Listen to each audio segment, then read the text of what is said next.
Has patriarchy always existed? Is it the only form of societal structure that we've had, or has there been something different? Spoiler alert, in a lot of anthropological evidence, it shows that we probably lived in some other type of societies other than the dominator or patriarchal structure that we are in now, and that we learned about in 1A. As you will learn here in a second from this segment, patriarchy was actually co-created between the sexes, and it took about 2,500 years to actually anchor itself into the psyche, into the consciousness of our society through the ideology. Before that, we didn't have writing, so we don't really know what was happening before that. So let's jump into this meaty section of that first episode. It has the 10 steps that Gerda Lerner outlines in her book, The Creation of Patriarchy. You can grab that in the links below if you want to grab your own. It's a super scholarly book, and I did not have a lot of the language because I was not a sociologist or anthropologist or any of those other ologists. And so it took me a few months to read through because I'd read like 1 or 2 pages at a time and have to do a lot of research. And that's why I'm trying to pull out the key points for you here. These 10 steps took that 2,500 years for it to really embed. It started about 3,100 BCE and then took 2,500 years to embed. So let's jump into this segment here and learn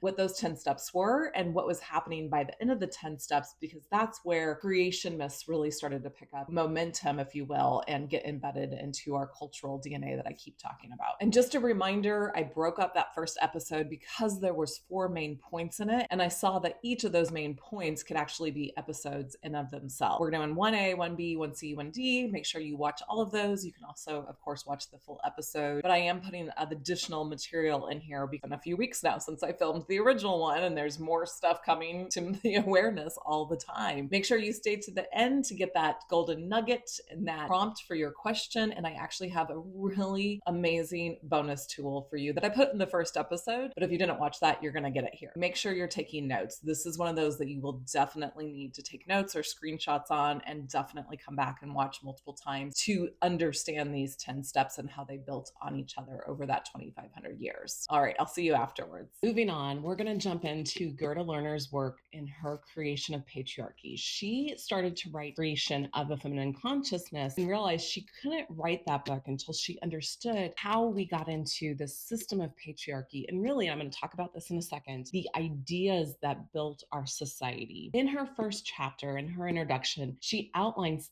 10 steps that took about 2,500 years from about 31,000 BCE in order to establish patriarchy. It was not just one event, it was these 10 events spread out over 2,500 years that created the society that we know it. And this is why it's so invisible, because by the time we got to the end of the 2,500 years, they just looked around and assumed that this is how things had always been, because remember, history didn't start being written down until about 3,500 BCE. We didn't have anything to look back on and say, well, there was something different. So keep that in mind as we read these 10 steps that Gerda outlines in her book. Now, each of these steps forms a foundation of one of the chapters that dives into the information deeper. So I'm going to pull some of that information out for us as we talk about each of these points. But stick with me, because this is foundational for the rest of the work that I will do on this channel, not just this series, in understanding what a patriarchal lens means. It means understanding these 10 steps. Number 1, the appropriation by men of women's sexual and reproductive capacity occurred prior to the formation of private property and class society. It's, or the sexual and reproductive capacity, lies, in fact, at the foundation of private property. So I'm going to pause here and pull out a few facts that's so important for us to understand. This was the first step that was happening around 3,100 BCE, probably a little earlier. Again, it wasn't just one event, but it was over the course of hundreds of years. That really meant so many different things. So one, the foundation of patriarchy is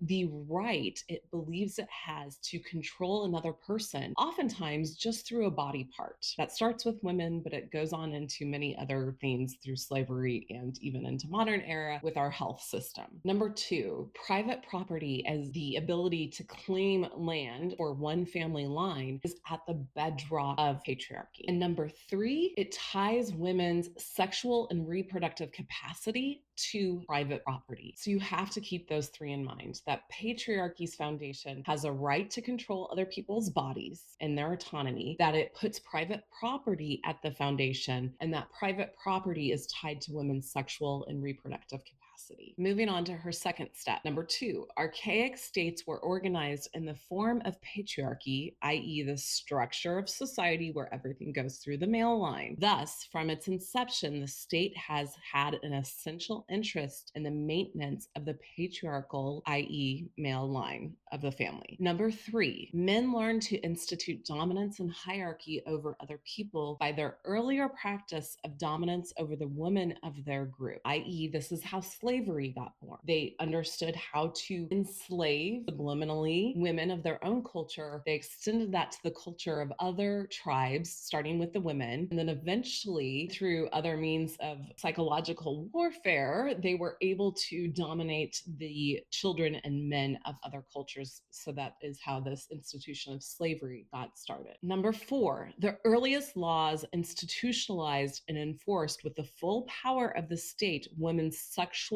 subordination. Women's cooperation in the system was secured by various means: force, economic dependency on the male head of the family, class privileges bestowed upon conforming and dependent women of the upper class, and the artificially created division of women into respectable or tied to a man and not respectable women or not tied to a man or free of all men. Number 5, class for men is not based on their relation to their sexual production, but was and is based on their relationship to the means of production. Those who owned the means of production could dominate those who did not. For women, class is mediated through their sexual ties to men, i.e. being a respectable woman, who then gives them access to material resources. The division of women into respectable, again, that attached to a man, and not respectable, or those not attached to a man or free of all men, is institutionalized in laws pertaining to the veiling of women. And so she goes into that chapter where, women were distinguished by their veil or lack of veil. Number 6, long after women's sexual and economic subordination to men for about 2,000 years into patriarchy's start, women are still playing active and respected roles in mediating between humans and gods as priestesses, seers, diviners, and healers. Metaphysical female power, especially the power to give life, is worshipped by men and women in the form of powerful goddesses long after women's subordination in all other areas of their life. I'm going to pause here because this is so important to get as well. People often think that patriarchy was created by religion, and it's actually the reverse. And we're going to get into this in the next point, but the government is what started patriarchy. And about 2,000 years of that then established the one male religion, not the other way around. We still had powerful goddesses all the way up through this 2,000-year point into patriarchy. That is why we still have some of these stories that I'm using over on my fiction side of my work. If you want to hear some of that, go to the story time for adults in my YouTube section. We're able to trace back the roots of some of these women and really peel away the patriarchal lens that they have had put on them to understand perhaps what they used to believe before patriarchy. Number 7, the dethroning of the powerful goddesses and their replacement by the dominant male god occur in most Near Eastern societies following the establishment of a strong and imperialistic kingship. That's what I just pointed to in the first and number 6. Gradually, the function of controlling fertility, formerly entirely held by the goddess, is symbolized to the symbolic or actual mating of the male god or god king with the goddess or her priestess. Finally, sexuality, eroticism, and procreativity are split in the emergence of separate goddesses for each function, and the mother goddess is transformed, i.e. demoted, into the wife consort of the chief male god. So you can think about it like this. It was goddess, and then, somewhere along the line, people realized men had some part of it, so goddess and consort, and then it became goddess and god, and then it became god and consort, and then it became just God, and we did away with the female aspect of it in our divinity and our spirituality. Number 8, the emergence of the Hebrew monotheism takes the form of an attack on the widespread cults of the various fertility goddesses. Pantheon of the Hebrew, of the Jewish culture used to be a thing. Eventually that became what is called a henotheism. You can say that 5 times fast, which meant that they didn't necessarily discredit that other gods existed. It just meant that their God was supreme. This actually helps you make sense of some of these Old Testament verses where it says there is no other God before me, which if there is only one God, then there's no other God. So why do you even have to say that? Well, this helps that make sense, is that Judaism went from a pantheon to a henotheism to monotheism. Back to Gerder's writing here. In the writing of the book of Genesis, creativity and procreativity are ascribed to an all-powerful God whose epitaphs of Lord and King establish him as a male God. And female sexuality, other than for procreative purposes, becomes associated with sin and evil. What Miss Lerner says later in her chapter on this topic is that the monotheistic God eventually takes on power to grow and create life itself. How the monotheistic God became both parts, but also is always talked about in the male form, because that really structures our thoughts about the divinity, which we'll get into in later videos as well. Number 9, in the establishment of the covenant community, the basic symbolism and the actual contract between God and humanity in the creation story of Genesis, which happens to form most of the Western world, assumes as a given the subordinate position of women and their exclusion from the metaphysical covenant and the earthly covenant community. Their only access to God and to the holy community is in their function as mothers. So let's break this down. She doesn't give a necessary timeline in the introduction, but this is probably somewhere around that 2000 year mark where women are starting to get displaced and demoted out of spirituality altogether. By that time, again, remember, we only have written history from about 4,000 BCE. So people don't understand that there used to be something else besides patriarchy. That is how it became a given that women were just subordinate. So when people started to write about the position of women versus men, that was all they had to understand the society around them. They couldn't have conceived of anything else because there was nothing else written down for them to know that there was something else. And archaeology, anthropology, sociology had not been invented yet. The other important thing that I wanted to point out here that she doesn't mention in the introduction, and I don't remember if she mentions it in this chapter, is yes, that their connection to the divinities through their role as mother. And this is why so many women don't feel like they become women until they have given birth, because it's the only spiritual connection that they have to the divinity, but also that they could get through to God via the men, via their husband, via the pastor or priest. I just wanted to pull out that there was other ways for them to access God, but it was always at a male headship. Number 10, the symbolic devaluing of women in relation to the divine becomes one of the founding metaphors, i.e. stories, of Western civilization. The other founding metaphor, i.e. story, is supplied by the philosophy of Aristotle, which assumes as a given that women are incomplete and damaged human beings of entirely different order than men, i.e. that they are incomplete in development into men. Pause. By the time Genesis was written, the common belief was that women were of a different order than men. They were incomplete in their development into men. That is what the Genesis writers believed all the way through Jesus. Now, if that doesn't give you a different idea of what Jesus meant by equality, it simply meant he was going to make women men so that they could get into heaven, because that's how he understood the difference between men and women. It is with the creation of these two metaphorical constructs, i.e. stories, which are built into the very foundations of the symbol systems, i.e. religious and socio-political language, that the subordination of women comes to be seen as natural. Hence, it becomes invisible. It is this which finally establishes patriarchy firmly as an actuality and as an ideology. How did you do? Can you name step 4? No, that's not your tool.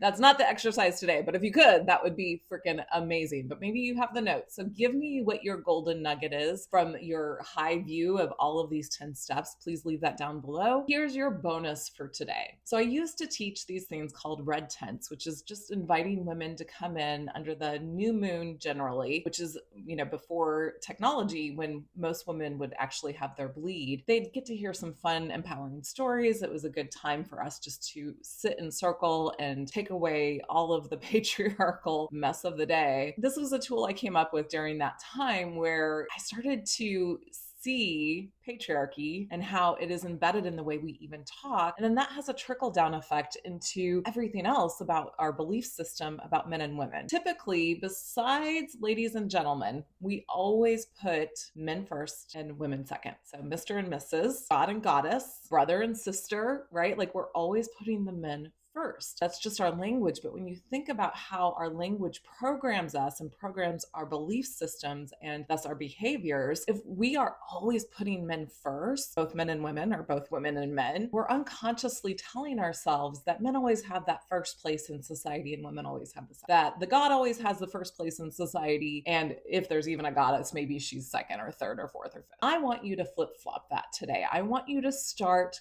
consciously talking women and men, sisters and brothers, her and him, goddess and God. Very different. It might feel really unusual at first because it feels like you're grammatically doing something wrong, but you're not. You are programmed, and we'll get into this in a couple other episodes. I always have more, don't I? Of how our mythology programs our cultural DNA to make us feel like we're wrong when we're really not wrong. It's just our stories that are telling us that we're wrong. Use that tool for the next couple of days, hopefully the rest of your life, and see how it starts to shift things in your own world. Leave me your comments down below. Make sure you're joining us on our Wednesday night live Q&As to go deeper into this material with your questions. Hopefully I can answer them, and I'll see you next time. Bye-bye.